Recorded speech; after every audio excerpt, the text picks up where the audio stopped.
Hey there, it's Derek here from Pacific Coast Auto in Japan, looking at this 2002 Mazda RX-7 FD. We also can kind of see our carrier with an AltaWorks in the back. They're just pulling that in, and so they'll leave in just a second. This is going to be a post-purchase review of this one. 46,000 original kilometers on it. This is a clean and close to original, very nice condition RX-7 that's going over to the UK. This final version from 2002 has a 280 horsepower engine. They do get more horsepower as they go. They started in 1992, they ended in 2002. This car has 10 years. Ignore the sound from the Titan. Has aftermarket exhaust and suspension. I'll just switch this off. Always a good idea with our rotary to rev it as you're turning it off. That helps it having a better time starting, especially if the car is cold. Here's a little word of advice: if you have an RX-7, don't turn the engine off when it's cold. You will struggle to get it started again the next time. Anyways, ooh, cool. All right, so engine running condition, good. A little bit of vibration throughout the body. Not the worst thing. It is a 20-year-old car, but probably needs a little bit of a small tune-up. It's also running on aftermarket suspension. It's quite low. Will need to be lifted up in order to ship. And you can read it has swift springs, which is quite interesting.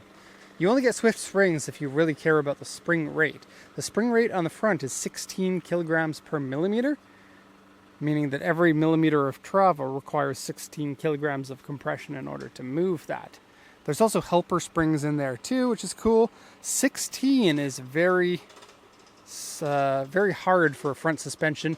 I don't know what the rear is because I couldn't see the number on the side of the spring, but the front says 160, which means the 16 kilogram. The rears, I'm guessing they probably went with like a 12 or a 14, but more likely a 12. In a front-wheel drive, rear-wheel drive front-engine car, you're going to go with a heavier spring in the front than in the rear because you've got all the weight of the engine. That makes sense, right? Okay, so in here, everything is looking good. There's really nothing to mention. There is a heat wrap on the throttle cable. I don't know why you would want to do that. It is what looks like the only aftermarket part in here.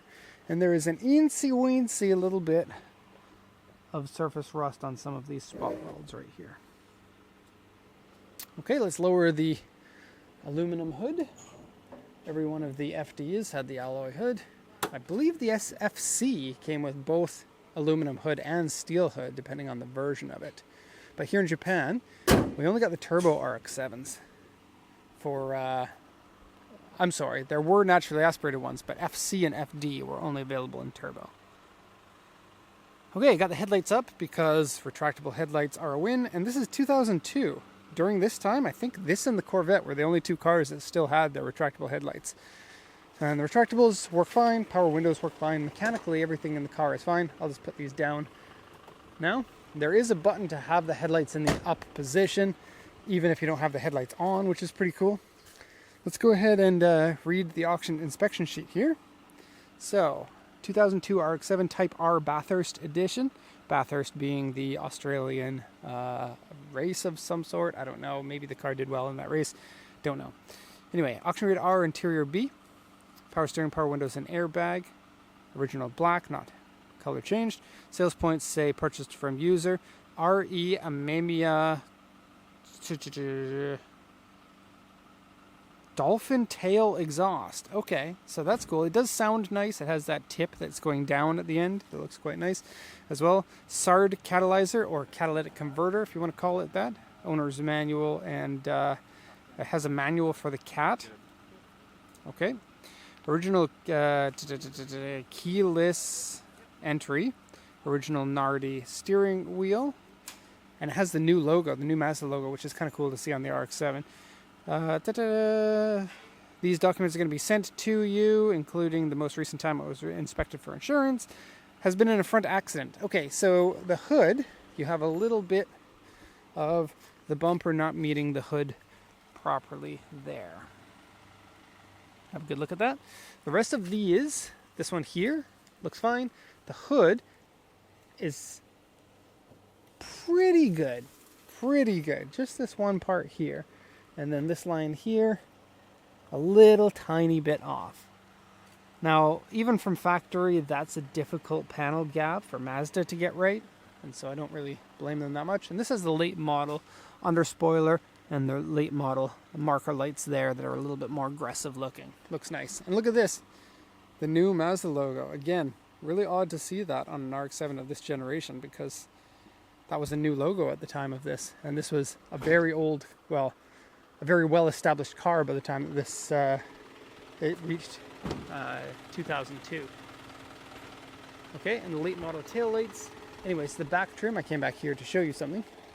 The back tailgate is a little bit further back than it should be by like a millimeter or two. Barely noticeable. And then this is the final model of the rear wing, which is fully adjustable to different levels of angle of attack if you want. And this looks like it would be the appropriate angle of attack because keep in mind that when your air comes over the roof, it's going to be hitting that wing at a downward sloping angle. And so you could theoretically have it at 0 degrees and still have it to be fairly effective, depending on your speed. Okay, what else do we have to say about this? Okay, so seat is saggy. It's really not that bad. Steering wheel scratched. Again, not that bad. Exterior has repair marks and uneven paint. I think it looks fine, but there's like hard watermarks all over it and dust because we had a huge rainstorm last night and it left all the cars like this. And I'm sorry. I'd love to see this when it's shiny, but that's not this time, I guess. Various small scratches and small dents. Here's the accident replaced section. The core support, right front inner panel, and right front side member all have a section that have been replaced. Right and left rear fender has been replaced. Rear floor dented and holes from modification. Paint wave on the roof, A3 on the front bumper. Paint wave over here and a lens over here that's A1. Let me just show you that lens here.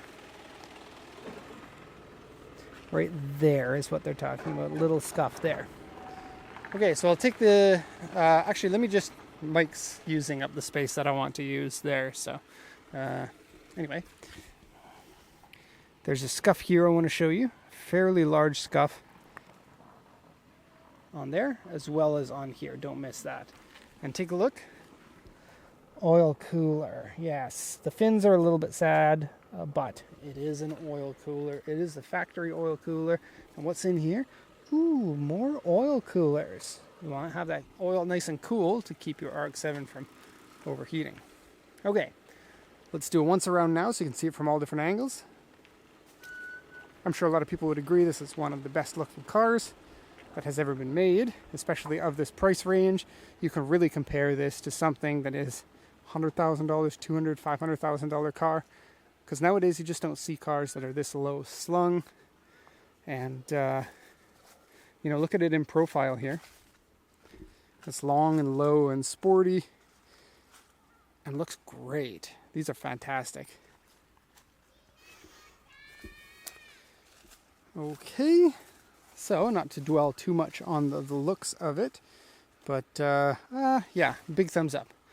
Okay, besides that, the bumper has some areas where the bumper has sort of like, looks sort of dented, but it's just natural deformation of the plastic on there. Okay, side panels. Oh, these are the late model wheels, also with the large mono block calipers.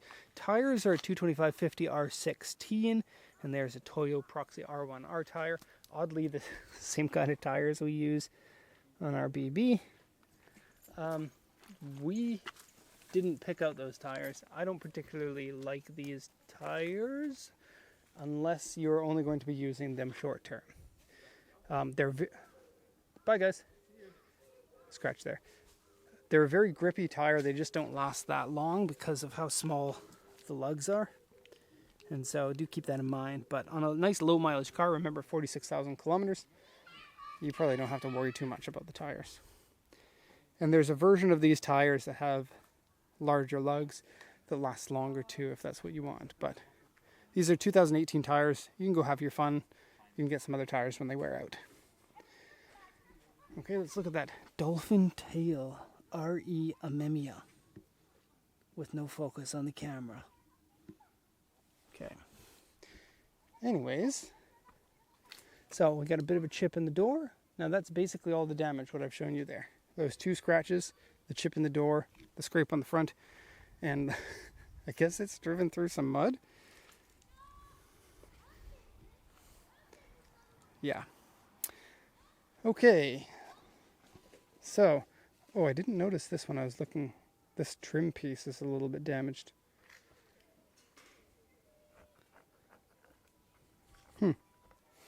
Okay.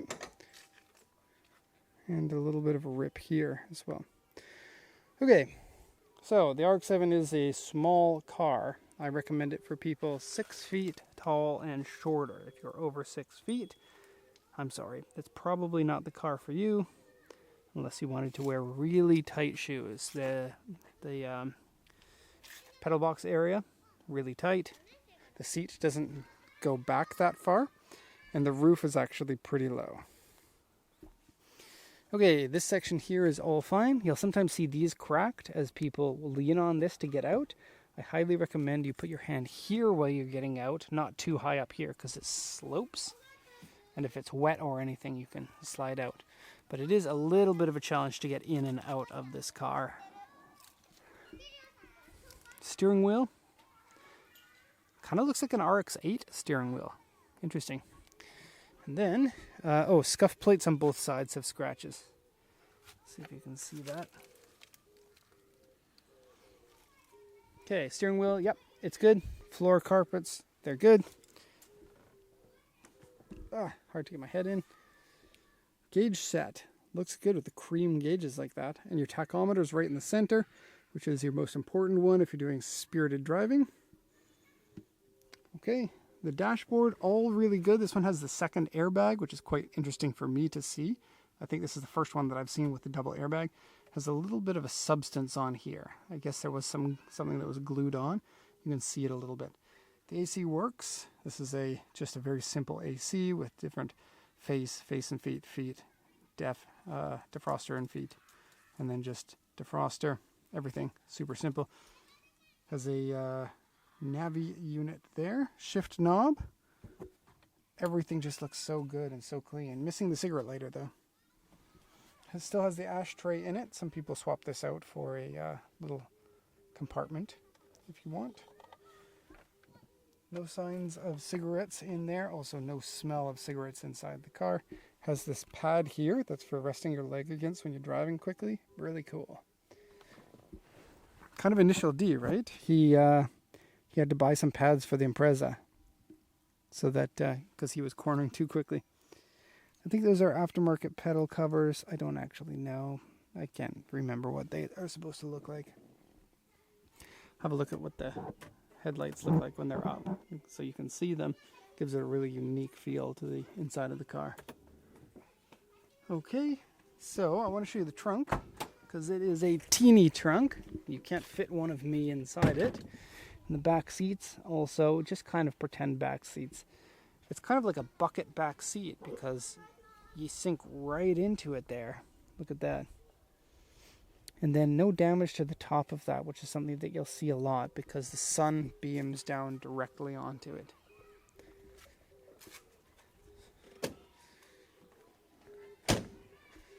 Okay, lift this up. Okay, really shallow. Not much room to put anything in there. But it doesn't matter because you've got an RX-7. Has a little bit of scratches up here and then a functional strut tower brace over here. And underneath has a space saver spare tire. Okay, let me get that leaf out. And then no signs of pilling on this, but a little bit of like glue marks here. Oh, that might actually wash off pretty easily. Looks like just using my fingers on is starting to get it to deteriorate. Okay, cool. Alright, so that is that. FD RX-7. One of the cleanest ones I've seen. Looks like the rear wiper's been either removed or there's an option to have it removed. And just noticed some scratches here that I didn't notice before when I was reporting it. So I will take a picture of that before I'm done. Okay, so from what I can tell, the accident damage is not severe. It's noticeable if you're going to be looking for it, but we knew that going into this one. Otherwise, it's pretty ideal. Pretty stock condition. Well, suspension and exhaust can be changed back if you wanted to, but body is fine. No rolled fenders. Original wheels on there. It looks good. One thing to mention, we'll have to get this lifted up to ship it. It is too low to ship as is. So I will check that suspension before I'm finished here. So that's all for now. Thank you so much for watching, and have a nice day.